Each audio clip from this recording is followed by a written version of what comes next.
नमस्कार दर्शकों, मैं वीना कपिल ज्योतिष क्योरी चैनल पर आपका हार्दिक स्वागत करती हूँ। दर्शकों, अब तक हमने 12 भावों के नामों की, 12 राशियों के नामों की, 9 ग्रहों के नामों की और 27 नक्षत्रों के नामों की जानकारी प्राप्त की है। सबकी कुंडली में भावों की संख्या तथा स्थान हमेशा इसी क्रम में रहेंगे, अर्थात प्रथम, द्वितीय, तृतीय, चतुर्थ, पंचम, छठा, सप्तम, अष्टम, नवम, दशम, एकादश और द्वादश। इन भावों में जो गिनती लिखी रहती है वह गिनती अंक राशियों को दर्शाने के लिए है, ना कि भावों की संख्या। जैसे मेष राशि ना लिखकर उसके स्थान पर अंक 1 का प्रयोग होगा। 1 से लेकर 12 तक राशियों को उनके नाम के स्थान पर केवल अंक ही लिखा जाएगा। पृथ्वी की दैनिक गति के कारण पूरब दिशा में लगभग 2 घंटे एक राशि रहती है। जिस समय जातक का जन्म होता है, ठीक उसी समय जो राशि पूर्व में स्थित होगी उस राशि को ही लगन में स्थापित कर दिया जाता है। फिर उससे आगे आने वाली राशियों को लिखते जाएंगे। इसके अतिरिक्त प्रत्येक जन्म कुंडली में 12 कोष्टक अर्थात 12 भाव, जिसे घर या खाने बोलते हैं। इन्हीं 12 कोष्टकों में 12 राशियां तथा 9 ग्रह रहते हैं। एक राशि में 2.25 नक्षत्र होते हैं।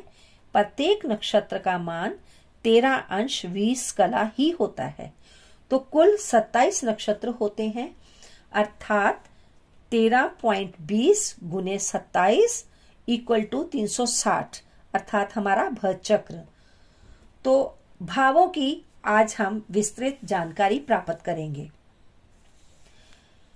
प्रथम भाव, जिसे तनु या तन भी कहते हैं, इनके अन्य नाम हैं लगन, तनु, केंद्र, होरा, कलप, कंटक या त्रिकोण। दूसरा भाव, जिसे धनु या धन कहते हैं, इसके अन्य नाम है कुटुंब, बानी, कोश, वाक, मारक, पनफर। हमारा तीसरा भाव अर्थात तृतीय भाव, जिसे सहज भाव भी कहते हैं, पराक्रम भाव भी कहते हैं, इस भाव के अन्य जो पर्यायवाची नाम हैं वो इस तरह हैं: पराक्रम, भ्रातृ, सहोदर, करण, उपचय, त्रिशदाय, आपोकलिम। चतुर्थ भाव को सुख स्थान भी कहते हैं। इसे मातृभाव भी कहते हैं। पाताल, सुहृद, विद्या, केंद्र, हिबुक और कंटक जैसे जैसे नाम हैं, इनसे ऐसी ही चीजों का पता किया जाता है। तो पंचम भाव को सुत भाव कहते हैं, उसे पुत्र भाव भी कहते हैं। इस भाव से हम संतान के विषय में जानकारी प्राप्त करते हैं। तो इस भाव के अन्य पर्यायवाची नाम हैं पुत्र, बुद्धि, मंत्र, आतंस, त्रिकोण और पनफर। छठ भाव को शत्रु भाव भी कहते हैं। इसे रोग, ऋण, मातुल, शस्त्र, त्रिक, त्रिशदाय, आपोकलिम, उपचय और नष्ट भाव भी कहते हैं। सप्तम को जाया भाव कहते हैं। इसे कलत्र, स्त्री, जामिन, काम, अस्त, भार्या, केंद्र, मार्क और कंटक भी कहते हैं। हमारा अष्टम भाव है, जिसे आयु भाव कहा जाता है। इसे आयु भाव के अतिरिक्त मृत्यु, रंध्र, त्रिक, पनफर, मारक, छिद्र और गुप्त भाव भी कहते हैं। नवम भाव को भाग्य भाव भी कहते हैं।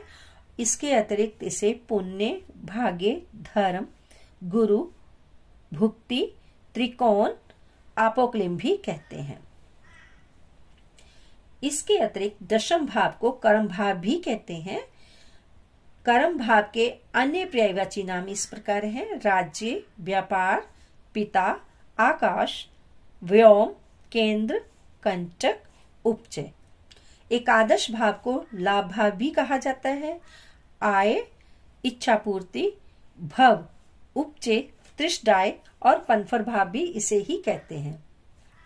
द्वादश भाव को व्यय भाव कहा जाता है। इस भाव को त्रिक बुलाते हैं, हानि भी कहते हैं।